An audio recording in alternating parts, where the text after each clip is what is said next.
Bueno, buen día, ¿cómo andan? ¿Todo bien? Micaela Sánchez, Adrián Pía y Agustín Muñoz. Estamos rotando ahora en el Ratio, acá en el Hospital Italiano de San Justo. Y les traemos hoy un pequeño caso para compartir y para debatir entre todos juntos. Lo titulamos La dificultad del alto índice de sospecha en la práctica cotidiana. Les hago un comentario nada más. Tenemos ahí gente invitada. No les voy a decir los nombres ahora porque nos van a quemar el diagnóstico. Pero obviamente después obviamente se van a presentar, van a participar también. Nos pueden frenar cuando sea necesario. Así que nada, sin miedo. Bueno, vamos a arrancar presentando un poquito a la paciente en cuestión. A ver. Es una señora de sexo femenino de 58 años de edad actualmente. Como antecedentes personales, la señora tenía dislipemia, un hipertiroidismo tratado con danantisol que terminó en un hipotiroidismo, un carcinoma vasocelular al cual le hicieron tratamiento quirúrgico en 2012, extrasístoles supraventriculares sintomáticas que trató con atenolol y amiodarona, un síndrome de túnel carpiano bilateral y trastornos de ansiedad. Todo arranca en el 2017, la señora empieza con varias consultas a guardia y a distintos especialistas por diarrea e incontinencia. El relato de la señora es: voy de cuerpo y después se me escapa. Fundamentalmente era eso, tenía 2 o 3 deposiciones por día y ella sabía que después de la deposición, mientras hacía sus actividades, tenía un pequeño rebosamiento, para lo cual ella después decía, ya sé, y uso apósitos para evitar mancharse o cualquier problema, pero eso la estaba molestando fundamentalmente. Va a hacerse ver por gastroenterología. A la señora desde el 2017 le indican hacerse manometría anal, que no se quiere hacer, una videocolonoscopía que a pesar de varias consultas se la termina haciendo finalmente en 2019, 2 años más tarde de empezar con las consultas. Le hicieron tratamiento sintomático, que no lo hizo, con Cilium y Miopropam. También hicieron ciclos de rifaximina para sobrecrecimiento bacteriano, que tampoco quiso hacer. Y tuvo algunos antecedentes de infecciones urinarias con 2 gérmenes sensibles, 3 a lo largo del 2019. Acá está la videocolonoscopía que se hizo después de 2 años finalmente, sin lesión orgánica evidenciable, salvo algunos divertículos sin ningún signo de complicación. No se tomaron muestras de biopsia y no nada particular en esta. No, al menos no referido por la señora, pero no. No, tampoco tenía indicios de ese fenotipo. Después lo que agrega la señora a su cuadro florido de síntomas es que decía que no se podía ver la úvula. Se veía el espejo, bajaba la lengua y antes se veía la campanilla y ahora no. Además, le aumentó la papada y al poquito tiempo empezó a notar alguna dificultad para tragar alimentos sólidos. Acá tenemos algunas fotos que nos pudo recuperar, estas son de algún tiempo atrás. No sé si alguien quiere hacer algún comentario, o pasamos a las próximas. ¿Por qué tiene el círculo colorado? Para taparla ella, un poquito. ¿Y la lesión que se ve sobre el párpado es vieja, nueva? Esas aparecieron, nos relató después, digamos, con el diario del lunes, nos relató que al mismo tiempo le habían aparecido estas manchas en piel. Estas manchas en piel, espontáneamente, sin ningún golpe, sin ningún... En verdad está simétrico, no parecería ser algo asociado, sino más bien como el hematoma periorbitario, digamos, la púrpura. No. La foto por ahí no lo manifiesta bien, pero no. No, le parecía primero en un ojo, pero dice que le aparecían en los 2. En este momento tenía solo en el ojo izquierdo, pero iban alternando. Y exactamente. Ahí está el tema de que no se veía la campanilla y demás. Notó algunos cambios en la voz. Notaba que estaba algo más disfónica. Se van agregando cosas al cuadro, dice que perdió aproximadamente de 10 a 15 kilos en el lapso de estos 2 años que se venía estudiando. Otra cosa que agregó, así de un verano para el otro, es que no podía caminar más de 2 cuadras, que sentía una gran fatiga, incluso con mínimos esfuerzos, como eso, caminar 2 cuadras, subir unas escaleras, y que además se le secaban los ojos y la boca. Bueno, ahora a ustedes charlar un poquito. Un poco la idea de este espacio es, como siempre, tratar de que un poco la residencia participe, porque si no los plantas solamente queman los diagnósticos rápidamente. Quiero ver un poco cómo razonan, qué harían, qué no harían, faltan estudios, preguntarían algo más, hacia dónde están yendo, le dan importancia a lo que está pasando la señora, no nos importa. Pero empecemos con la residencia, un poquito de debate, hay unos minutos, y después rematan los médicos de planta. ¿Cómo saber en qué estado estaba su hijo teórico?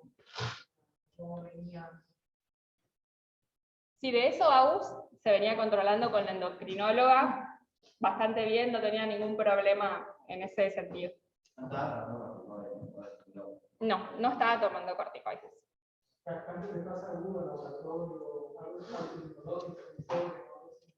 Bueno, el reumatólogo fue uno de los médicos que la vio a la señora. Se plantearon el diagnóstico de Sjögren, todo el perfil reumatológico negativo, y estaban por hacerle una biopsia de glándulas salivales. No mucho más te cuento, pero no, tampoco iba por ese lado. No. ¿Y anemia? No, tampoco tenía anemia en el laboratorio. Ahora después se los voy a mostrar, pero no. Eso, Lauri, no tenemos. No tenemos. No sabría decirte. Sí, los parámetros inflamatorios estaban en valores normales. Y la TSH estaba normalizada.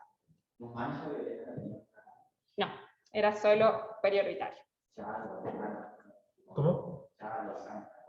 No. Y el tema de la diarrea, pensando también un poco de celiaquía o parásitos, no nada con la diarrea crónica. Sí, no estuvo estudiado para eso, de hecho no se tomaron biopsias porque no se hizo endoscopía alta, porque se negó, también estaba indicada hacérsela, pero me parece que no fue fuerte la sospecha diagnóstica, me imagino que no lo habrá relacionado por ahí mucho con las comidas, pero también quedó medio descartado. Y,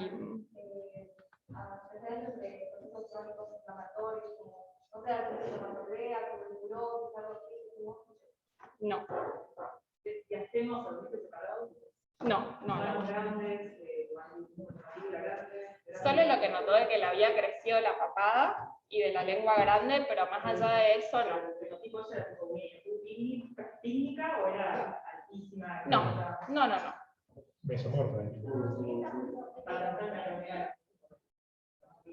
No, sin otra ninguna organomegalia, digamos. ¿Mica? ¿Cómo? ¿Serologías virales? Mira, las que vimos de ella negativas. Tampoco tenía déficit vitamínicos, al menos evidenciables por laboratorio. ¿Cómo?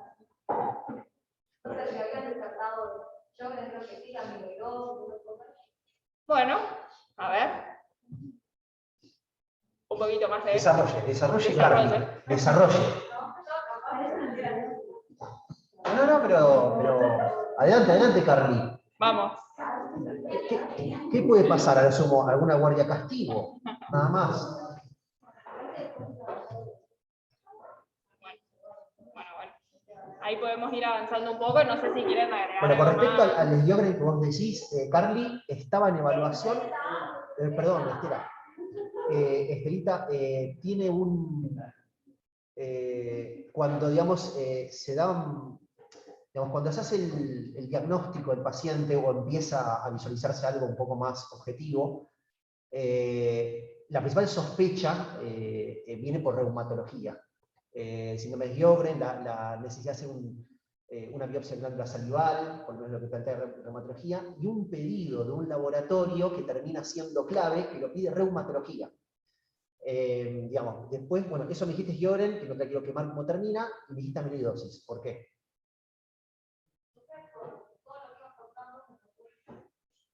Pero ¿por qué esto es escrita? Adelante, adelante.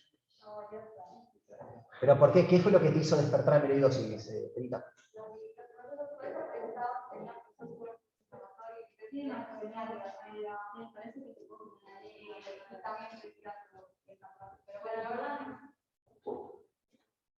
¿Algún comentario más?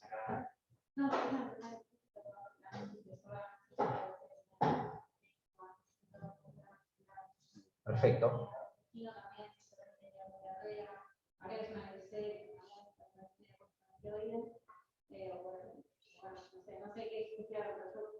Bien, pero digamos acá está perfecto.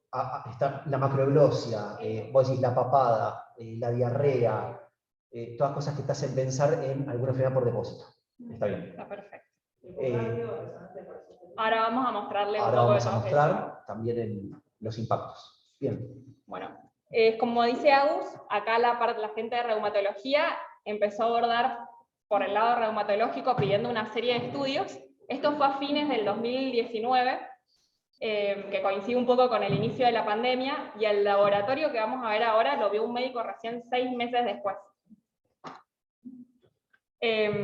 Bueno, es esto un poco, que le hicieron estudios, quedaron sin ver durante mucho tiempo, y a la endocrinóloga le toca ver este laboratorio. Es del 12 del 12 el que pide el laboratorio la gente de reumatología, donde vemos que tiene una banda monoclonal en gamma de 1,35, y acá es cuando se detecta ya a mediados del 2020, y la paciente es derivada de hematología para un abordaje del estudio un poco más exhaustivo.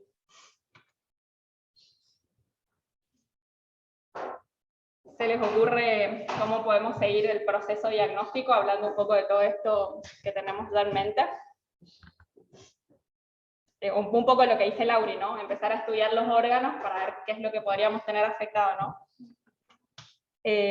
Bueno, acá tenemos un laboratorio abocado un poco a esto. No quiero O sea, una digamos, para... lo interesante de este paciente es, empieza con manifestaciones en el 16-17, de hecho, el relato del paciente no nos queda claro, tal vez haya sido antes también, el comienzo de síntomas. Y interesante que desde el 16, 2016, 17, y llegamos recién a un hematólogo en mediados de 2020.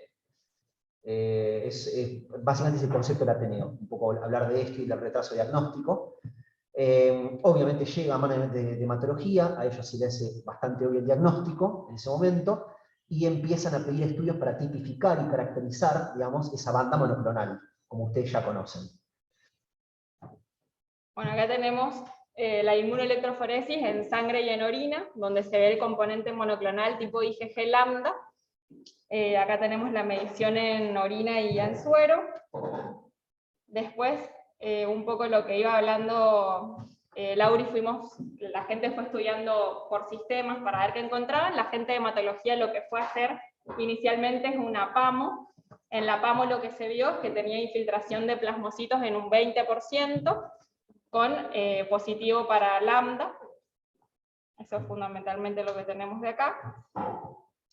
Otra cosa que decidieron hacer con la señora es una biopsia de la cavidad oral, que acá ya lo que tenemos es el diagnóstico de amiloidosis positivo para el rojo Congo. Y acá tenemos... Quería hacer unos comentarios como para no ir tan rápido en esta parte que es medio fundamental. O sea, llega hematología con esta constelación de síntomas, la macroglossia, esa papada, digamos que realmente francamente era bastante raro, yo nunca lo había visto, pero era muy raro. La diarrea de larga data, la incontinencia fecal, la disfagia. Obviamente enciende la alarma con la banda monoclonal de que el paciente pudiese tener alguna enfermedad por depósito. Se empieza a pedir todo lo que tiene que ver con el estudio de tipificación, digamos, de proteínas clonales, básicamente. Le encuentran una IgG aumentada, le encuentran una inmunoelectroforesis patológica, que tipifica como IgG lambda, le piden cadenas livianas en sangre y en orina, en donde hay una relación alterada muy disminuida básicamente porque aumenta el denominador, aumenta el componente lambda. La relación esa que ustedes ven ahí con 0,02, acá este valor, básicamente es la relación entre kappa y lambda. Cuando es muy bajo, va a favor de que lo que está aumentando es el denominador de esa ecuación y por lo tanto baja mucho la relación. Si ustedes ven que ya está por arriba de 2, de 3, también sería patológico, pero a favor del numerador. Un numerador alto como aumento de capa. En este caso, la señora tenía mucho lambda, 635 de cadena livianas lambda, con una relación patológica disminuida, y también ya se encontraba en orina la cadena liviana lambda también, que es lo que ustedes ven acá a la derecha, que ahí dice 10 en orina. Ahí llegan a la conclusión, básicamente, de que hay, digamos, tipifican, digamos, esa banda monoclonal y encuentran, digamos, cuál era la proteína clonal. Después de esto, uno se pregunta, bueno, tenemos un presuntivo de amiloidosis AL, vamos a buscar una PAMO, a ver si encontramos en nuestras células plasmáticas algo contundente a nivel de la PAMO, que encuentra con un 20% de plasmocitos.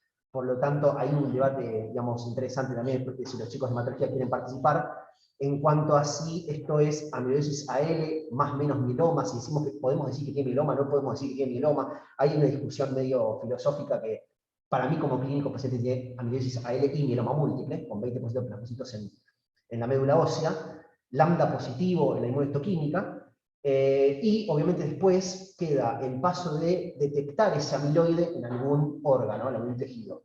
Se va, digamos, a una zona de máximo compromiso que tiene el paciente en todo vía aérea superior, se toma una biopsia de mucosa oral y se termina encontrando con las lesiones específicas positivo para amiloidosis, digamos. Y acá les queremos presentar algo muy interesante que tiene que ver recién con lo que presentaba Mica, que tiene que ver con esto de, che, hace como, ¿cuántos años el paciente venía con síntomas? 3, 4 años, y yo, ojo, no es para una crítica a ningún médico que haya visto previamente al paciente, justamente lo queríamos presentar, porque creo que al 95% de nosotros nos hubiese pasado lo mismo. O sea, no soy un hematólogo que tal vez lo tiene muy en la cabeza, o del equipo específico del hospital de amiloidosis claramente, pero algunas veces es difícil que les llegue a ellos el paciente de forma directa, claramente. Lo que lo vemos somos nosotros al paciente, nosotros les derivamos a los pacientes. Entonces, lo que nosotros queríamos dejar claro es que la verdad, van a ver ahora la información que ustedes suelen tener en la cabeza, que de hecho la han preguntado, y van a ver que no era fácil. Y de hecho, estos síntomas que ustedes escuchan, digamos, en un minuto todo comprimido, lo que pasó en 3 años, acuérdense que son 3 años. O sea, no es que todo eso pasó todo junto en un día y el paciente tenía todo eso en un solo día. Sí. Ella inicia con síntomas gastrointestinales, con diarrea e incontinencia fecal, y va sumando todo el resto poco a poco. Exactamente. Amigo que tuvo alguien que sospecha, pero creo que no colaboró tampoco que la paciente no se negaba a hacer estudios. 100%. Paciente muy complejo, no quiso hacerse nada de lo que indicó el gastroenterólogo, muy... Sí, tenía médico de cabecera, pero bueno, lo que les quiero decir es que se fue dando todo muy lentamente, todo esto. Y van a ver ahora, a ver los chicos no sé cómo se ven en este partido, las próximas filminas, que interesante, porque uno normalmente tiene en la cabeza como clínico otros órganos más relevantes en términos estadísticos que son afectados por la amiloidosis AL, y van a ver que más apoyo a favor de que era difícil diagnosticar a este paciente. Van a verlo ahora lo que sigue. Bueno, después Adri va a hacer un desglose un poco más de lo que es fisiopatología y demás, y va a distinguir las distintas clases de amiloidosis. Nosotros nos vamos a centrar más en la AL, que es la que tenía la señora en cuestión. La mayor parte de los pacientes, se ve que casi en un 75% de los pacientes con amiloidosis AL tienen compromiso de corazón. Vamos a ver un poco los estudios de esta señora.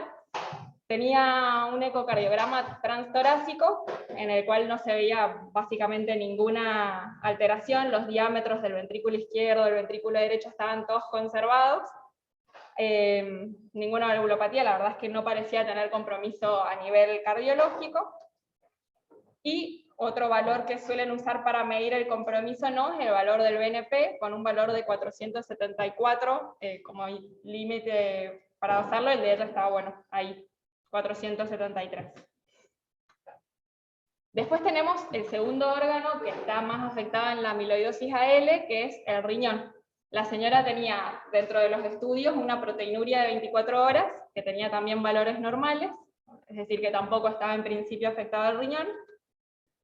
Después, otro de los órganos que se ve más afectado es el hígado, que la señora no tenía ni visceromegalia, no tenía hepatomegalia, y en todos los hepatogramas que tiene, ninguno tiene compromiso de FAL, tampoco tiene compromiso enzimático ni nada.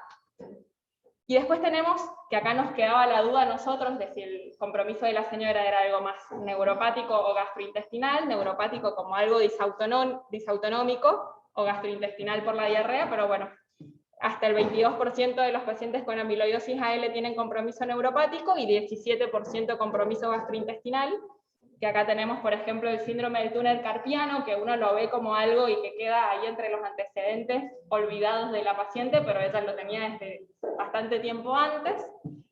Y este tema de la dismotilidad autonómica, con disfagia, la incontinencia fecal, la diarrea y demás. Un poco esa disquisición de ver si es compromiso neuropático o gastrointestinal, un poco de la suma de las dos cosas. La señora no tenía biopsiado el tubo digestivo porque como a nivel macroscópico no tenía nada evidente y la sospecha en ese momento era baja, no se tomó, así que tampoco tenemos nosotros la certificación de que era el compromiso gastrointestinal puro o algo neuropático asociado. Acá tenemos una tomografía de la señora, se ve un corte axial, en la cual se ve engrosamiento en la parte ya casi distal del esófago, ahí lo podemos seguir un poquito, pero todas las paredes como están bien engrosadas, y que en parte justificarían también un poco la disfagia que ella tenía los alimentos sólidos. Y otra cosa que está mucho más raro aún encontrarlo en la gente que con amiloidosis AR es compromiso pulmonar con una enfermedad intersticial. La señora tenía compromiso intersticial, sin mucho compromiso, digamos, a nivel sintomático, pero tiene una espirometría incluso que se hizo en junio del 2020, que tenía ya un defecto ventilatorio restrictivo severo, probablemente secundario a una enfermedad pulmonar intersticial difusa, que tampoco tenemos sello para eso porque en ningún momento se biopsió ni nada, pero queda la duda de si habrá sido por la miodarona que usó inicialmente para sus extrasístoles, si habrá sido secundaria a todo el compromiso de la amiloidosis, pero bueno, está el compromiso en eso.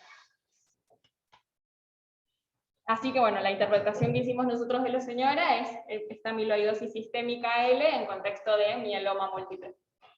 Y ahora lo dejo hablar. Ahora viene una parte más teórica, no sé si quieren hacer algún comentario, médicos de planta. Tenemos ahí a la doctora Lucifora también que está viendo el Ateneo, también que pueden participar y hacer el comentario que deseen. Ahora entramos más en una parte teórica como para hacer algunos refuerzos, algunos conceptos para todos, para el auditorio. Así que si quieren aprovechar, ahora hacer cualquier comentario.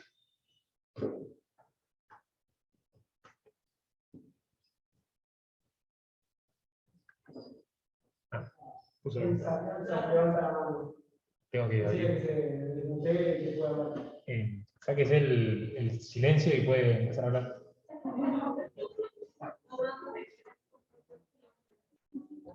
No, está hablando, pero decirle que tiene un micrófono silenciado. Tenés el micrófono silenciado. Perdón.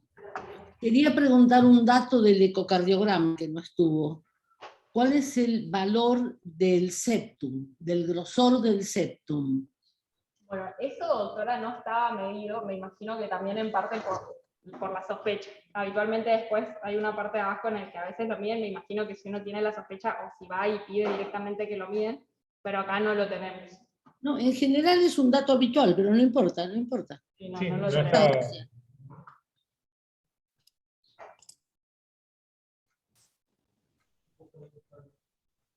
Bien. Bueno, en realidad nosotros, esta paciente nos llega en el contexto del trasplante ya, que es parte del tratamiento de la paciente. Bueno, ahora viene una parte un poco más teórica. La amiloidosis es una patología rara, o sea que esto también suma el hecho de que sea difícil hacer el diagnóstico. Aproximadamente 12 personas por millón de habitantes.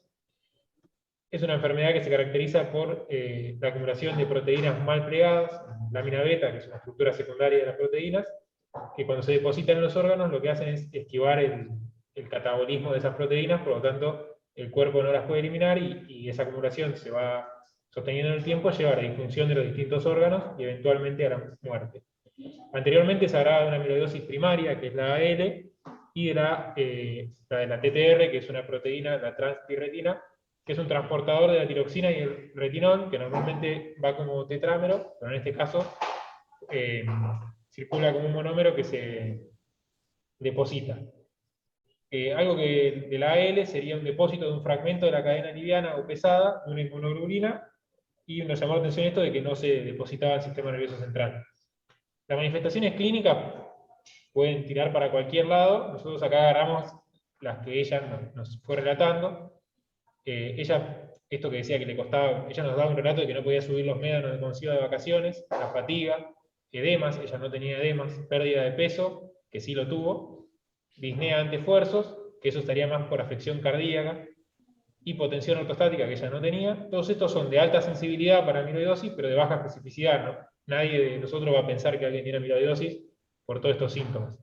Ahora, sí había otros síntomas, como la macrolosia y la púrpura periorbitaria, que son de alta especificidad, pero de baja sensibilidad.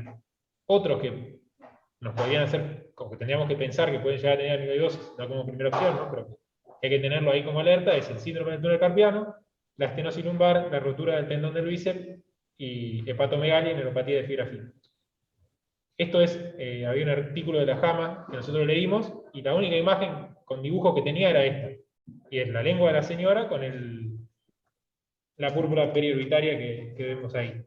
En el caso de la señora era unilateral, iba y venía por cualquiera de los ojos, pero bueno, era algo que nosotros no lo teníamos presente a la hora de sospechar amiloidosis, y que lo daba como algo bastante categórico el artículo. Solamente un 20% de los pacientes se presentan con macrolósia o este tipo de púrpura. Es súper específico, porque por eso no tiene tanta sensibilidad. Bien. Bueno, la idea sería ahora, si a nosotros ¿cuándo es que tenemos que sospechar amiloidosis en un paciente? Esto es parte del algoritmo diagnóstico, que después lo vamos a poner. La idea sería que si los órganos más afectados son los que fuimos mencionando, cuando uno piensa que la afectación de ese órgano hace que piense en amiloidosis. ¿Sí? El corazón es el órgano más afectado en un 75% de las veces, y uno tiene que pensar que una insuficiencia cardíaca sin factores de riesgo puede ser por amiloidosis. O sea que si uno tiene una insuficiencia cardíaca que no le encuentra una causa, sería una bandera para pensar en amiloidosis. Lo otro es el riñón. Si el riñón se afecta aproximadamente el 60% de las amiloidosis, yo tengo un paciente con proteinuria sin diabetes ni hipertensión, hay que pensar la amiloidosis como otra posible causa de esa nefropatía. Lo mismo en la neuropatía distal, en un paciente no diabético, y la hepatomegalia con falta aumentada, también podemos llegar a pensar en la amiloidosis como una de sus causas. Y en lo gastrointestinal en el 17%. ¿Sí? Ahora, esto es un poco lo que ya explicó Agustín, un poco más ordenado como para que quede. Lo primero que vamos a pedir, que es lo que sale más rápido en el laboratorio, es un proteinograma electroforético. ¿Qué es lo que vamos a ver? La banda monoclonal. Ahora, nosotros no sabemos a qué se debe esa banda monoclonal, entonces lo siguiente que se pide son la inmunoelectroforesis en sangre y en orina 24, las inmunoglobulinas totales y las cadenas livianas lambda y kappa en sangre y en orina 24. Si todo esto da más o menos positivo, tenemos casi un 100% de sensibilidad para el diagnóstico de amiloidosis. AL, sí, perdón. Sí. Este es el algoritmo de UpToDate. O sea, perdón, para volver a esta primera que dice, todo esto tiene 100% de sensibilidad para amiloidosis AL. Las AL son el 80% de las amiloidosis. Sí. El otro 20% son otras amiloidosis más raras, como la AA, la de transtirretina, apoproteína, diálisis, etc. Pero el 80% son AL, generalmente asociadas a displasia plasmáticas.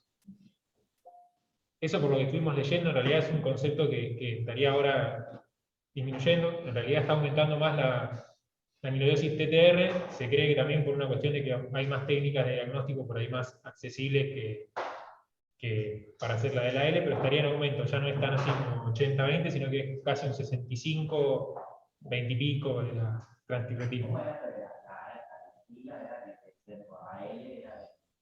Cadena livianas, ATTR de la transtirretina, AA es la de las infecciones. No.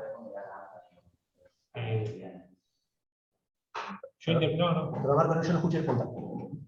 Pero decime, por lo que si el L de la amiloidosis AL es porque la cadena es lambda, yo entendí que era por no, la cadena liviana. ligero. No, sí. Y las cadenas livianas son las libres, cuando tienen sangre. Es un clásico de eso, sí. Totales o libres, las libres, el TTI. Bien, este es el algoritmo diagnóstico, que lo ordena un poquito más. Es bueno.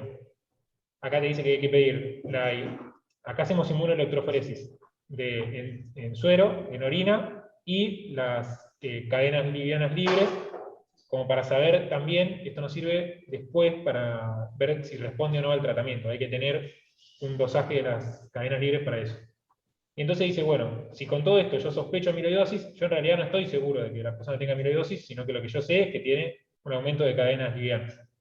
Entonces ahí dice, tenemos dos tipos de biopsias iniciales como para plantear, que son la aspiración de la grasa abdominal o de la médula ósea. No hay mucha diferencia sobre cuál pedir primero, pero a priori era mejor el rescate para amiloidosis de la grasa abdominal. En esta paciente se fue de derecho a médula ósea, pero no es que está mal. El porcentaje es muy bajito, creo que era 68 contra 62, era una cuestión así. Y ahí lo que se hace es enviar patología para que se busque con tinciones con tioflavina o rojo congo, y si ya aparece podemos decir que tenemos amiloidosis. Lo que pasa después es, bueno, tengo que tipificar esa amiloidosis. Y ahí tengo distintos tipos de estudios. La espectroscopía de masa, la inmunohistoquímica y el microscopio inmunoeléctrico. Nosotros acá, bueno, nos quedó corrido, lo que hicimos fue llamar al laboratorio para preguntarle cuál es la actualidad del hospital con respecto a cómo hacemos el diagnóstico de las amiloidosis, y nos dijeron que tenemos inmunohistoquímica, que es para el diagnóstico de la A y de las cadenas livianas, y que funciona un poco mejor, no nos quedó muy claro por qué, para la A que para las cadenas livianas. Que el gold estándar para el diagnóstico de los tipos de amiloidosis es la espectrometría de masa, que es algo que estaban intentando que lo adquiriera el hospital y que creo que no había ninguno en Sudamérica, no se han dicho. Y lo otro son evaluaciones indirectas que tienen que ver con el centellograma cardíaco, que lo que hace mide un marcador, que es el 99 tecnesio, y es imposible de pronunciar el EPDS, y las mutaciones del TTR, que lo que hacen es secuenciación del gen. Esto es lo que entendimos nosotros que el hospital tiene para diagnóstico y tipificación de las amiloidosis. El centello cardíaco normalmente es positivo y capta para transtibretina, que la transtibretina puede ser la famosa amiloidosis senil o la transtibretina hereditaria. Es decir, que tendría una mutación de la transtibretina, básicamente. La mutación hoy en día, nosotros la secuenciación del gen la hacemos en el hospital. Igualmente tampoco es que es un diagnóstico de certeza. O sea, si yo llego a encontrar un paciente que tiene una mutación, como la penetrancia no es del 100%, tampoco no es que si yo encuentro eso ya hago el diagnóstico de amiloidosis, digamos, por ATTR. Son cuestiones a tener en cuenta. Son un conjunto de estudios con los cuales uno va evaluando y va sumando fichas para acercarse a un determinado diagnóstico. La espectrometría de masa, que sería el gol estándar, hoy en día no lo tenemos, en ningún lugar de Sudamérica está. Brasil y Uruguay, por ejemplo, también derivan a Estados Unidos para estudiar digamos, el amiloide en los tejidos. Y lo que sí tenemos nosotros es el amiloide AA y las cadenas livianas por anatomía patológica, sin inmunohistoquímica, como muchas veces nosotros lo vemos en los pacientes oncológicos sólidos, digamos, ¿no? Hacen inmunohistoquímica y capta el AA, que hoy por hoy digamos, es una buena valoración y estudio que tenemos en el hospital, y las cadenas livianas, que es un poco, no es del todo perfecto, digamos, la evaluación de las cadenas livianas. En el caso de nuestro paciente, en la PAMO se encuentra la inmunohistoquímica por cadenas livianas en la PAMO, por ejemplo.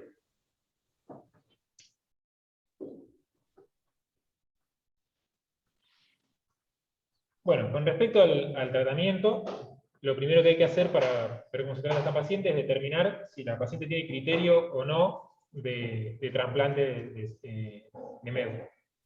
¿Cuáles son los requisitos que, por lo menos nombraba UpToDate? Son edad fisiológica menor de 70, que la paciente lo tenía, troponinas bajas, que la paciente lo tenía, presión arterial sistólica mayor de 90, todo esto lo cumplía la paciente. Una falla renal, o sea, una creatinina mayor a 30. Esto del ECOG es como un PS de distintos organismos, pero sería el mismo principio. PS es, en este caso, el ECOG menor o igual a 2, habilitaba el trasplante, mayores no, tiene que ver con respecto a la funcionalidad de la paciente. La clase de disnea, de 1 o 2 se puede trasplantar, y que no tenga afectación de 2 o más órganos, hígado, corazón, riñón y sistema nervioso autónomo, y que no tenga dependencia de oxígeno ni derrames pleurales. La señora cumplía con todo esto. De hecho, y es lo que nos llamaba la atención, toda su afectación era gastrointestinal, y dentro de lo gastrointestinal no tenía ninguno de los síntomas por ahí más frecuentes. Lo que decía la bibliografía que buscamos era que uno tiene que pensar en la amiloidosis intestinal cuando tiene un sangrado intestinal, cuando tiene una mala absorción, cuando tiene una gastroenteropatía perdedora de proteínas, por ejemplo, o dismotilidad crónica. Y menos frecuentemente la disfagia, que era lo que tenía nuestra paciente, y de incontinencia la verdad que no encontramos información que diga que la amiloidosis daba incontinencia. Después con, El Ceci lo tomo, con esa pero abajo lo divide estos 4 y mucho menos todo lo otro. O sea que era difícil realmente el diagnóstico hasta que apareció la macrolosia y eso que fue lo que terminó por eso. Nada. No tiene tiempo. Sí, pero parece que es más fatiga. Parecía todo más Fatiga. No. Tampoco tanto, porque la icteriopatía que tiene tampoco es tan restrictiva. Parece más como el estado, más al mieloma de ella que a otra cosa. No queda claro igual. Es rara la paciente en ese sentido, porque ninguno de los órganos más comunes estaba afectado y no tenía una clínica de esos órganos tampoco. No sé si ustedes interpretaron igual. Bien. Y bueno, una vez que se elige que la paciente es candidata para trasplante, se hacen los tratamientos. El que se hace ahora es darumumab más Sigurd, 2 o 4 ciclos. Después de eso se hace melfalán y a los 2 días de eso el trasplante autólogo. Acá está de nuevo, acá explica también de por qué era importante dosar las cadenas livianas, porque eso es lo que después nos va a terminar determinando si la respuesta fue parcial, completa, o no sirvió, digamos, por decirlo de algún modo. En el caso de la paciente fue derecho por todo esto. Era candidata para trasplante, hizo los ciclos de darumumab, bortezomib, dexametasona y ciclofosfamida, los 4, y después se hizo el trasplante, y bueno, actualmente no estamos todavía en la etapa de medir la respuesta. Bueno, eso, no hay mucho más.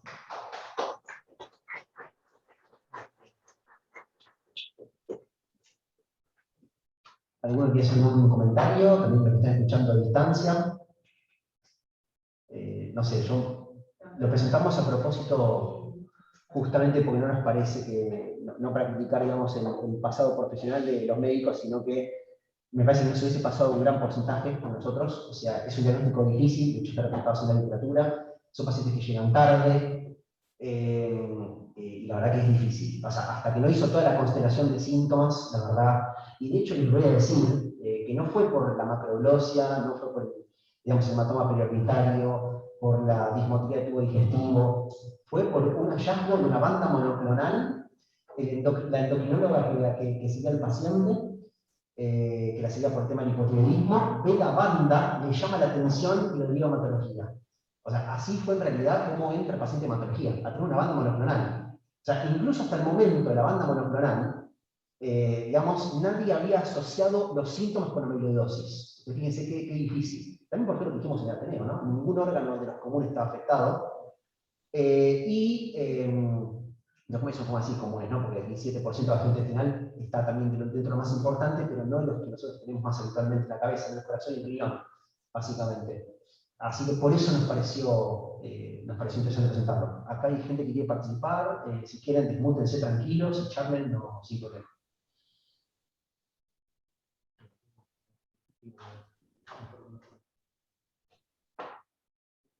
Acá me buchonean recién la señora cuando entró a trasplantarse, surgió un poco este tema del pronóstico, la señora H, ¿qué pronóstico tiene esta enfermedad? Y surgió el tema de los órganos afectados, incluso hablando con el paciente. Y la verdad es que lo mejor que le pudo haber pasado fue este tipo de manifestación a la señora. Lo peor que le pudiese haber pasado es el compromiso cardíaco. Entonces, la verdad que tuvo la manifestación tal vez más benigna dentro de las posibles manifestaciones. Ella estaba muy angustiada y medio como que por ese lado logramos tranquilizar un poco. Perdón, yo no sé bien la actividad por el chat, yo no lo estoy viendo acá en la Ateneo. Está la doctora levantó la mano. Pero, doctora, si quiere, puede charlar tranquila. Bueno, yo no quería intervenir para no molestarlos y dejarlos a ustedes trabajar tranquilos. Creo que esta paciente tiene que dejar miles de enseñanzas. La primera es que lo que le pasó durante tantos años le pasa a un enorme número de pacientes en el mundo, con amiloidosis AL, con amiloidosis TTR, con amiloidosis A, y sepan que hay 32 proteínas capaces de producir amiloidosis y que uno lo descree hasta que empieza a verlas. Nosotros tenemos un porcentaje de pacientes que no sabemos qué amiloidosis tiene, pero no es ni a A, ni a TTR, ni a AL. O sea que todas existen Y coincido con que la ATTR no mutada va a ser la más común y todos han convivido con ella, pero pasó sin que la viéramos. Un segundo comentario medio tonto es, ustedes piden montones de estudios cuando tienen un paciente que pierde peso y demás. El proteinograma es baratísimo, pero un proteinograma es uno de los estudios más baratos y da un montón de información. Si tiene baja albúmina, pensar en enfermedad consultiva. Si tiene hipergama, pensar en una enfermedad autoinmune. Es algo que un paciente tiene que tener de entrada, salvo que tenga una gripe y uno crea que lo soluciona en el acto. Vamos al paciente. Ahora hay mucha bibliografía sobre el valor del túnel carpiano en los pacientes con amiloidosis. Y el porcentaje son trabajos que se han hecho y algo que se puede hacer en nuestro hospital, tomando las historias, viendo los pacientes que tenían diagnóstico de túnel carpiano y hoy, 5, 10, 20 años después, ¿cuál de ellos tiene un ecocardio y el ecocardio es patológico? Bueno, el túnel carpiano en sí es una llamada de atención muy importante y hay que llevarle el apunte. Esta es una señora joven, 40 y pico de años, que empieza una enfermedad con una diarrea rara y tiene un túnel carpiano. Yo creo que uno tiene que interrogar muy bien esto. En la familia nadie tuvo diarreas, nadie tuvo alteraciones neurológicas, porque así empieza la TTR mutada. Y a veces los pacientes no asocian su sintomatología con que el papá, el tío y el primo se murieron en silla de ruedas. Entonces la perdemos y nos vamos por las ramas cuando sería relativamente fácil.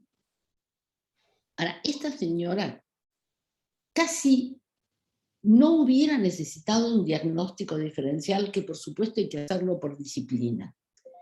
Porque todas las amiloidosis tienen el mismo cuadro clínico, así que por ahí no lo podemos diferenciar, salvo para la AL, la púrpura periorbitaria, que en general es periorbitaria porque ahí el tejido es muy laxo. Pero alguna vez se ha visto, por ejemplo, en uno de nuestros pacientes hombres en la zona genital, porque tiene que ser un tejido laxo para que se rompan los vasitos. Entonces, la púrpura periorbitaria es característica, porque hoy la tienen, mañana no, y no les vayan a hacer una cirugía, porque nosotros mandamos una paciente a cirugía que era necesario, y salió con los ojos tipo panda, ¿no? O sea que esa es típica. Después, lo que se suele llamar macroglosia, que en realidad no es macroglosia, es que toda la base del cuello, todo el tejido subcutáneo del cuello está infiltrado. Entonces es un cuello rígido. Los pacientes nos han dicho de todo, que cuando hablaban por teléfono la familia le decía que les cambió en la voz, ellos se oían distintos, dificultades para tragar, dificultades para pasar la lengua por delante de los dientes y limpiar el vestíbulo de la boca. La presencia de eso en el cuello, que ustedes lo tocan y es todo duro, la papada, por supuesto, eso hace diagnóstico de amiloidosis AL y ahí sí casi no hay diagnóstico diferencial, ni siquiera con otra enfermedad. Pero bueno, sabemos que la señora tiene una enfermedad clonal de los plasmocitos, que es una enfermedad clonal que produce cadenas livianas lambda, que tiene 20% de plasmocitos calculados, y entonces no sabemos si tiene mieloma o amiloidosis. ¿Esto es importante? A futuro sí, porque al día de hoy los programas de tratamiento de los pacientes no son exactamente los mismos. Pero ¿qué diferencia un mieloma de la amiloidosis? No es el número de plasmocitos. Una amiloidosis puede tener 80% de plasmocitos en la médula ósea. ¿Qué pasa si tiene muchos? Que va a tener un comportamiento más agresivo. Esta señora tiene un comportamiento más benigno imposible porque desde la época del túnel carpiano que viene andando por el mundo y no le pasa nada.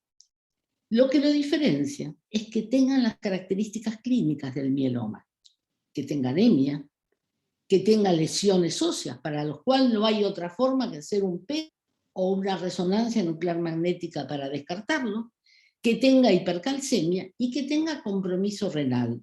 Pero el compromiso renal no es el mismo en la amiloidosis que en el mieloma. En la amiloidosis, lo que está afectado es el glomérulo. Por eso, cuando ustedes hablan de que tiene proteinuria, no alcanza con decir cuánta proteinuria tiene, sino que es la proteinuria. La amiloidosis tiene proteinuria glomerular. Esta señora no tiene compromiso renal, no tiene insuficiencia renal, no tiene proteinuria y no tiene proteinuria glomerular. Con respecto al corazón, hay mucha discusión sobre cuál es el elemento más sensible para hacer diagnóstico de compromiso cardíaco por amiloidosis. De hecho, nos importa el paciente con insuficiencia cardíaca clínica. Esta señora, si tiene compromiso, es mínimo, pero lo primero que hay que mirar es el electrocardiograma, porque el electrocardiograma da información. Lo segundo es que uno puede pedir un ecocardio y puede mirar, como miramos los hematólogos groseramente, decime el tamaño del septum y paso de largo, pero en realidad no es así. Hay una técnica que no es más que un nuevo programa incluido en el ecocardio que se llama strain, o sea, es la medida de cómo el corazón que se contrae así, cómo es su acortamiento longitudinal, si es completo, si le falta, y eso en una expresión de color para hacer gráficos, cuando ustedes lo ven, siempre se dice que es la frutilla del postre o la bandera de Japón. Cuando hay fibra miocárdica funcionando, la imagen es roja. Como en la amiloidosis las fibras miocárdicas fueron reemplazadas en la base, aparece un punto rojo en el medio y todo lo demás clarito o blanco. Ese es el test, porque en realidad el ecocardio que tenemos podría ocultar un compromiso cardíaco. Estos pacientes se caracterizan porque tienen una fracción de eyección conservada hasta último momento. Cuando caen se mueren. Así que con lo que tenemos yo creo que no tiene compromiso cardíaco, porque además tiene un ProBNP bastante adecuado, pero eso hay que hacerlo ver por los cardiólogos y que lo evalúen seriamente. Y lo último que les quería decir es respecto al tratamiento, porque cuando yo los escuché dije, la derivaron para trasplante, y dije, ¿trasplante de qué órgano? Como no habían contado, dije, será un trasplante renal a lo mejor, o cardíaco por la disnea. Hay dos maneras o dos políticas de tratamiento. Hacer directamente el autotrasplante, cosa que nosotros en la Argentina ni compartimos ni podemos, porque ustedes se imaginan que le dicen mucho gusto a la señora, vamos a hacer un trasplante. Además, ¿cuánto tiempo nos lleva a nosotros instrumentar un autotrasplante? Nosotros preferimos hacer lo que se hizo con ella. Primero la quimioterapia y ver la respuesta, y después hacer el autotrasplante. Si esto fuera un mieloma, probablemente habría un tratamiento programado después del autotrasplante. En la amiloidosis, en general, no está protocolizado, pero a veces a nosotros cuando tenemos un compromiso cardíaco que nos deja preocupados, y ponemos un tratamiento después. Habría muchísimo más para decir, pero yo les diría, bueno, una cosa es, no hay amiloidóticos gordos. Los amiloidóticos pierden peso. Y lo otro es el compromiso del tubo digestivo, que en esta señora parece tener un compromiso autonómico. Destruye a los pacientes. Los pacientes, sobre todo con TTR mutada, que tienen diarreas, la calidad de vida es desastrosa, porque cuando salen de su casa lo primero que piensan es dónde tengo el próximo baño. Así que es muy a tener en cuenta, pero creo que con esta paciente uno aprende un montón, y bueno, ojalá le vaya bien, ¿no? Pero hay que saber de dónde es la señora y quién va a ser responsable de seguirla, porque hay que seguirla muy cuidadosamente. Es de acá del plan de salud y está seguida acá. Así que, ¡Ay, mi Dios! Entonces, bueno, con más razón, alguno de ustedes puede tomarla seriamente, pero hay que hacerle una evaluación cardíaca cada 6 meses o cada año, y para eso con strain, y seguramente el doctor Diego Pérez de Arenaza y la doctora Eugenia Villanueva dirían, ¿y cómo no le vas a hacer una resonancia si mandamos a los pacientes a San Justo y ella está en San Justo? Hay que seguirle el riñón, hay que seguir el tubo digestivo y hay que seguir su estado nutricional porque la señora no debe desnutrirse. Bueno, está ahora con alimentación parenteral y seguirá el seguimiento acá a largo plazo, me imagino. Así que muchísimas gracias, doctora, por su aporte. No, y muchas gracias porque han elegido un excelente paciente para aprender.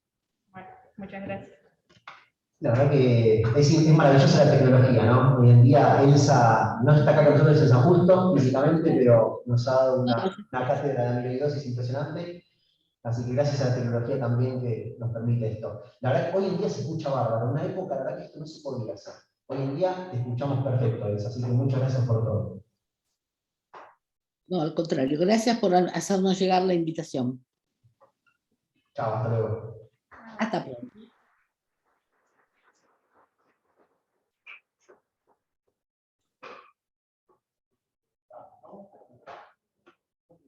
Finalizo, Pato, ¿no?